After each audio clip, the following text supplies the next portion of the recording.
ते सारी रात सुचेंदियां गुजर गई, कोई हिजर दा हल नहीं मिलिया। जेड़ा एक वारी साथों निखड़ गया, कदी सानू वल नहीं मिलिया। बस देखण ताईं महदूद रहिया, एक वारी गल नहीं मिलिया। असां सबर ता सजना बहु कीता, पर सबर दा फल नहीं मिलिया। ते इस दुनिया दा दुनिया दे विच रह के भेत समझ ना आवे ते की करिए।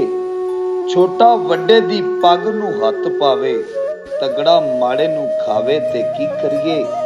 नाजक दिल फुलां वर्गे, ए दुनिया कंडियां विच उलझावे ते की करिए। दुश्मन कोलों चुकन्ना ते रवां हर वेले मुस्तंसर, पर वैरी सज्जन बन जावे ते की करिए।